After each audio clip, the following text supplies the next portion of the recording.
Hey, what's up everybody? Today I want to talk to you about how to send a cold email and some best practices to avoid the spam filter, the promotion tab, and really ultimately get a higher open rate, a better click-through rate, and more responses. So first and foremost, you want to avoid using stop words, things like free, including dollar signs, not saying your Nigerian prince, and emojis can cause automatic promotion or long filters. So make sure you avoid using those words. Next, you want to minimize the number of links or images included in an email. I recommend 2 or 3, and that includes that unsubscribe link. So you really want to be careful with how many images you use. The more the links, the easier it is for Google, any of the email spam filters to identify you as a promotion or a promotable thing, right? Remember, most email marketing newsletters have multiple links in there, they're well designed, so rich HTML can actually make it worse on deliverability. Number 3, and this is the most important part, don't make the email about you. Don't start with, hi, my name is blah blah from XYZ company, or we do this and we could help you with that. You should start with something that's engaging and making it about the person that's receiving the email. Do you have a problem with this? Are you struggling with this? Asking questions is another great way to engage people. That's really, really powerful. But ultimately, think about if you were to receive an email that is engaging and is asking you questions or is about you, write the email that way. And there are ways to do it. In our campaign review, we can go into a lot more detail, but make it about them, not about you. Avoid writing long paragraphs. Nobody wants to read an essay. It's too long. So keep your emails and paragraphs short, 2-3 sentences. Your paragraph should be no more than 2 sentences. 3 sentences ends up looking like a really, really long piece of content. And you don't want to read a blog post in an email. You want to read an email that should be short and simple and sweet to the point. And another thing that's great about short paragraphs is it also makes your email more mobile friendly. So if it's received on a mobile device, think about how much information is on a mobile device. Your paragraph may take up the whole screen. So you want to think about how much of that screen that you want to take up before you force the person to actually scroll up. They may just delete before they scroll. So really, really important to do that. Another great thing is to simplify your call to action. Make it very, very clear. So call to action should be at the very end, right, of your email. It should be very, very clear what you're asking to do. Are you asking for a phone call? Are you getting them to purchase? Do you want to reply?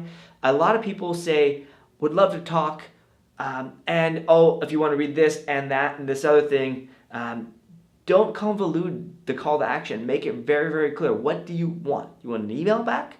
Do you want them to click on a link to book a time with you? Do you want them to click on a link to find out more about something else? Watch a video, whatever it is, make it very, very clear. So everything below and above that needs to lead to that call to action. So keep your call to action short and sweet.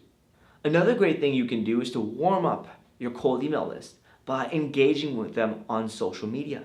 So LinkedIn and Twitter are great places to engage. What I like to recommend is to use something like Voila Norbert Enrich or Clearbit Enrich, both very similar kind of enrichment services, but essentially upload your email list into these services and they will spit out the social media profiles attached to that email. So then you can go and follow them, add them as a connection, or just view their profile on LinkedIn and they will get notified. That way when they get an email from you, it's a little bit warmer. They may recognize your name.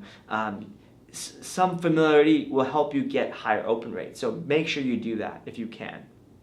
A really, really important thing to do is to scrub your email list. This is before you even start writing a campaign. Make sure you go through the CSV and you weed out the things that don't make any sense, right? Make sure you remove Bill Gates from Microsoft. First of all, he's retired. Second of all, if you're emailing the CEO of Microsoft, you're probably not emailing the right person for whatever you're selling. So just make sure you scrub through the list, manually check it. You can use something like VAs from Upwork or what have you to just go through the list and make sure it makes sense.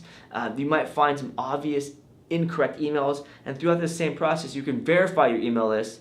Mailshake has List Cleaner, but there's lots of other verification services to minimize that bounce rate. Very, very important to have a low or no bounce rate. One of my favorite things to include in an email is social proof.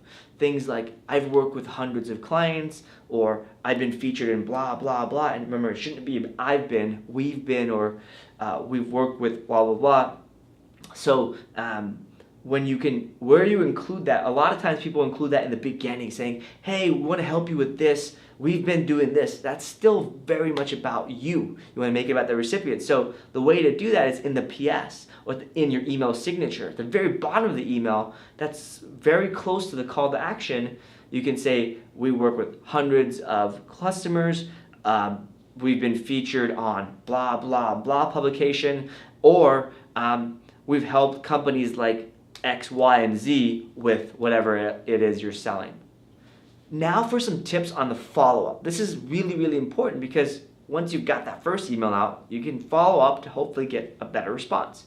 So a lot of people say, I just wanted to follow up on my original message. Did you read it? That is a bad thing to do. First of all, you never want to say, I just wanted to follow up when you actually are following up.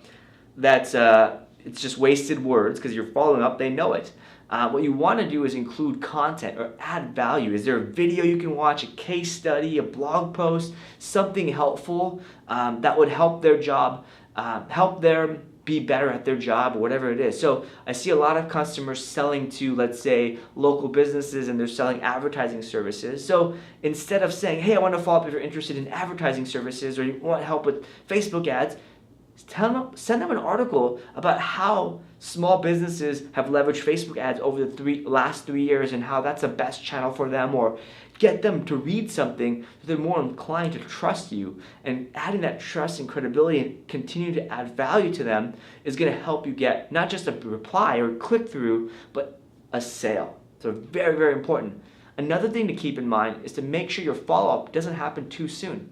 I recommend 5 to 7 days after your first email to your first follow-up, and then after that you can adjust the cadence from 3 to 7 days. What you want to do and aim for is to make sure your whole campaign gets sent out over a course of a few weeks. Why? Because if somebody's busy 1 week, or it's 4th of July, and I sent an email on 4th of July, surprisingly didn't do as bad as I thought, but essentially you want the email to be sent over a couple weeks so that it's most likely that you're going to get a response. Because if someone's busy 1 week, they may not be busy the next, or maybe they're busy the first 2 weeks or on vacation or whatever, that third week might get it. So if you have an email that says email 1, email 2 goes on day 5, and then maybe email 3 goes out on day 7, so that's now 2.5 weeks, maybe 4 goes off another 5 days later, so now you have 3 weeks to make sure you leverage that time frame. Now one last thing, this is a really, really advanced thing you can do, is to do some remarketing to the people that you're emailing. So what I like to do is take that whole list of people I'm emailing and upload it to Facebook and create a custom audience and do some remarketing. Why this is great is because then it builds that familiarity.